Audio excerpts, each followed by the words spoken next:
Vous avez pris la décision la plus importante de votre vie, arrêtez de fumer.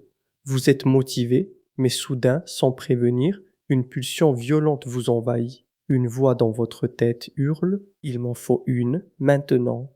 Votre cœur s'accélère, vous devenez nerveux, et tout votre esprit est focalisé sur cette cigarette. Ce phénomène porte un nom, le craving. Beaucoup de fumeurs pensent que s'ils ressentent cela, c'est qu'ils manquent de volonté, mais j'ai une vérité scientifique pour vous. Le craving n'a rien à voir avec votre caractère. C'est une réaction biologique de votre cerveau, une véritable pathologie du système de décision. Aujourd'hui, nous allons décortiquer ce mécanisme et je vais vous donner toutes les clés pour le traverser sans souffrir. Bienvenue sur Siga Zero, la chaîne qui vous aide à arrêter de fumer sans souffrir en s'appuyant sur des données scientifiques. Je suis Dr A, pneumologue, tabacologue et auteur du livre Le Pentagone du tabac en vente sur Amazon KDP dont je vous mets le lien en description. Le terme craving signifie désirer ardemment. C'est une envie intense, urgente et irrépressible de fumer. Il est crucial de ne pas le confondre avec le syndrome de sevrage classique.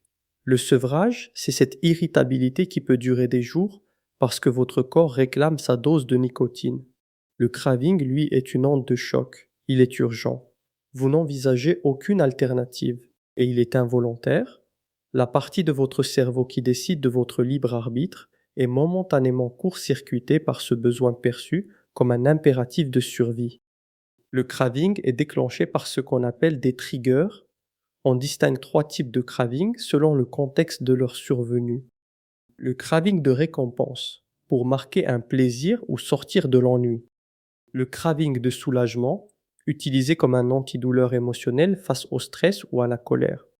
Le craving de compulsion, c'est le réflexe pavlovien pur.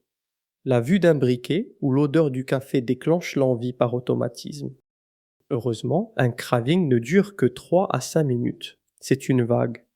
Si vous ne la nourrissez pas en fumant, elle finit toujours par s'éteindre. Si vous fumez pour calmer la pulsion, vous l'entretenez. Les cravings suivants augmenteront en intensité et en fréquence. Pour gérer ces minutes critiques, la méthode reine est le coping, appelé en français stratégie d'ajustement. Ce sont les réponses que vous allez élaborer pour tolérer et traverser un trigger sans fumer. Il est crucial d'établir un plan d'action pratique pour faire face à la pulsion avant de se retrouver dans la situation à risque. Car au moment du craving, votre cerveau passe en mode zombie. Il ne réfléchit plus, il veut juste sa dose. Le coping consiste donc à préparer, à froid, un plan d'action que vous allez suivre bêtement quand la pulsion surgit. Chez Siga Zero, nous utilisons la règle des 3 D. Différer. Ne dites pas je ne fumerai plus jamais, dites je ne fume pas pendant les 5 prochaines minutes. Vous reprenez le contrôle sur l'impulsion immédiate. Déplacez l'attention. Votre cerveau ne peut pas se concentrer sur deux choses à la fois. Buvez un grand verre d'eau, occupez vos mains avec un objet, car une main vide rappelle la gestuelle du tabac, et pratiquez une respiration abdominale pendant quelques minutes. Déconstruire la pensée automatique. Identifiez le mensonge de votre cerveau. S'il vous dit une seule me ferait du bien, répondez-lui. Non, une seule relancerait l'addiction. Ce mensonge du cerveau porte un nom. C'est ce qu'on appelle des biais cognitifs. Pour ceux qui n'auraient pas vu notre vidéo sur le sujet, je vous mets le lien en description. À part la stratégie de coping, on distingue plusieurs outils qui ont scientifiquement prouvé leur efficacité en matière de gestion du craving. La substitution nicotinique patch et pastilles est votre allié numéro 1. Le patch assure un fond de nicotine constant, tandis que la pastille calme les envies passagères en mimant le fameux shoot nicotinique, sans danger de combustion ni d'entretien de l'addiction. Pour ceux qui aimeraient tirer le maximum de bénéfices des patchs et des pastilles, une vidéo dédiée est en description. Le sport, il libère de la dopamine. Une activité même modérée de 10 à 15 minutes aide radicalement à contrôler les pulsions et réduit le stress lié à l'arrêt. La relaxation. Des méthodes comme la sophrologie ou le yoga sont excellentes pour contrebalancer l'effet stressant du craving ainsi que la tension liée au sevrage. La restructuration cognitive.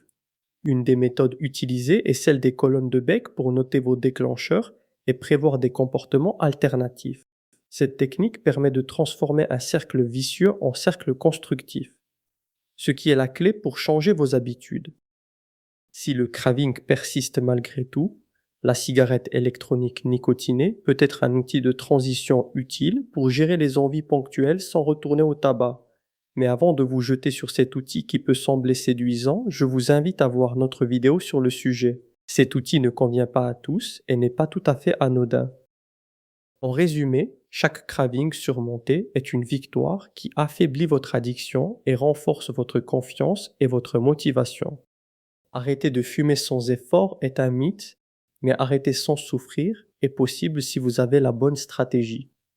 Le craving n'est qu'un des 5 piliers de l'addiction que nous traitons dans notre approche globale du pentagone du tabac. Pour ceux qui ne sont pas familiers avec notre stratégie d'aide au sevrage tabagique, je vous mets le lien en description vers une vidéo dédiée. Si vous ressentez le besoin d'être guidé pas à pas, avec une méthode structurée qui a déjà aidé de nombreux fumeurs à retrouver leur liberté, je vous invite à explorer les ressources et le programme complet que nous avons mis à votre disposition sur sigazero.com. Les 4 premières séances sont gratuites et sans engagement. Je suis le Dr A. Cette vidéo touche à sa fin. À très bientôt sur Sigazero.